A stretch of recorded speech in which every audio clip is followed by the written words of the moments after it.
Hello, this is Richa Mishra. Welcome back to my channel. और हम geometry का कॉन्सेप्ट देख रहे थे और मैंने आपको कुछ बेसिक कॉन्सेप्ट्स बताए थे और हम एक सीरीज़ लेकर चल रहे हैं 8 चैप्टर का। 8.1 हमने लास्ट सेक्शन में डिस्कस किया था और अब हम देखेंगे 8.2। तो लेट्स स्टार्ट। फर्स्ट क्वेश्चन आपका है, ये वाव मैथ्स की बुक से है, ये सीरीज़ मैंने आपको बताया हुआ था।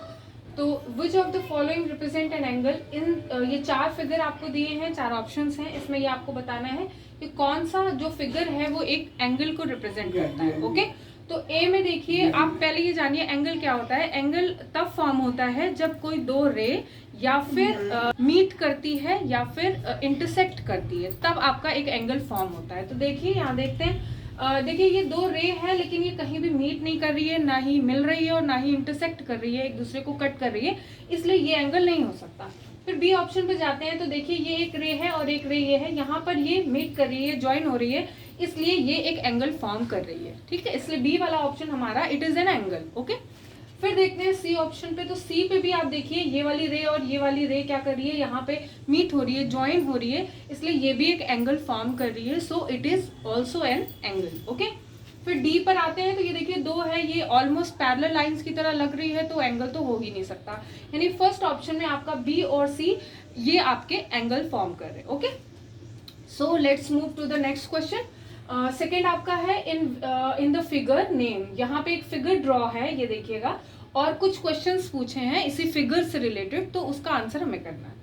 एक है द एंगल। अब इसमें एंगल क्या है, तो एंगल देखिए ए बी सी, हमेशा याद रखिएगा जो बीच का आपका वेरिएबल होगा वो पर्टिकुलर एंगल होना चाहिए। जैसे यहाँ पे ज्वाइन हो रहा है तो आप ए सी बी एंगल नहीं कह सकते, आपको या तो ए बी सी एंगल कहना पड़ेगा या फिर सी बी ए एंगल कहना पड़ेगा, क्योंकि ये बी जो है ये इस पॉइंट पर एंगल फॉर्म हो रहा है। तो जब भी हम नोटिफिकेशन में लिखेंगे, जो भी हम नोटिफाई करेंगे, हम लिखेंगे, प्रेजेंट करेंगे, तो उसमें जो बीच वाला टर्म है आपका वेरिएबल है वही आपका एंगल फॉर्म होना चाहिए। ठीक है, इसलिए या तो हम ये कह सकते हैं ए बी सी या फिर हम बी ए, तो ये आपका एक एंगल हो गया। ओके, सो बी वाला ऑप्शन देखेंगे।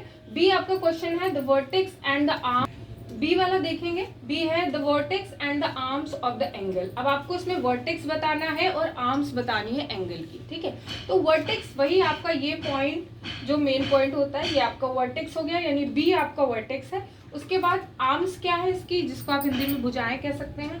तो ये देखिए बी ए और बी सी, ये दोनों आपकी जो रेज हैं दैट इज कॉल्ड आर्म्स। ठीक है, तो बी ए और बी सी आपकी आर्म्स हो गई। चूंकि ये रे है इसलिए हमने इसको ऊपर सिंबलाइज कर दिया। सो अब सी वाला देखेंगे, the point in the interior of a angle. Interior का मतलब होता है अंदर। ठीक है, तो देखिए इस एंगल के अंदर कौन कौन से पॉइंट हैं, तो आपको यहाँ पे दिख रहा होगा एफ पॉइंट और ई पॉइंट, तो इसीलिए पॉइंट ई और पॉइंट ऑफ एफ आपका इंटीरियर एंगल के जो पॉइंट्स हैं वो इंटीरियर एंगल के, ये आपके एंगल के अंदर है पॉइंट्स। ठीक है, फिर आता है the points in the exterior of the angle. इस एंगल के एक्सटीरियर में कौन सा पॉइंट है, तो देखिए एक्सटीरियर का मतलब होता है बाहर, तो बाहर देखिए क्या है, केवल जी है, तो इसीलिए पॉइंट जी आपका आंसर होगी। Okay, so move to the next.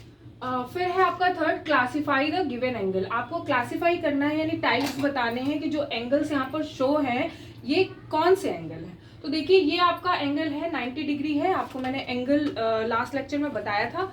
तो एंगल 90 डिग्री है, तो 90 डिग्री कौन सा एंगल होता है, 90 डिग्री आपका राइट एंगल होता है। ओके, फिर आप बी पे देखिए, ये बना हुआ है 140। 140 तो मैंने आपको बताया है more than 90 and less than 180, ये आपका क्या होता है, ऑब्स्ट्यूस एंगल होता है, इसलिए यहाँ पे ऑब्स्ट्यूस एंगल हो गया। ठीक, फिर 70 डिग्री तो more than 0 and less than 90 आपका एक्यूट एंगल होता है, ये मैं एक्सप्लेन कर चुकी हूँ, तो ये आपका एक्यूट एंगल हो गया। फिर से वही सेम है, 20 डिग्री का एंगल है, ये भी आपका मोर देन 0 डिग्री और लेस देन 180 डिग्री के बिटवीन आता है, इसलिए क्या हो गया, ये भी एक्यूट एंगल है। ये आपकी पूरी 8.2 एक्सरसाइज है। गाइज आई होप आपको ये पसंद आया होगा और आपको समझ में भी आया होगा। तो प्लीज़ मेरे चैनल को लाइक करें, सब्सक्राइब करें और शेयर भी करें ताकि और लोगों में भी ये इन्फॉर्मेशन पहुंच सके। So thank you so much.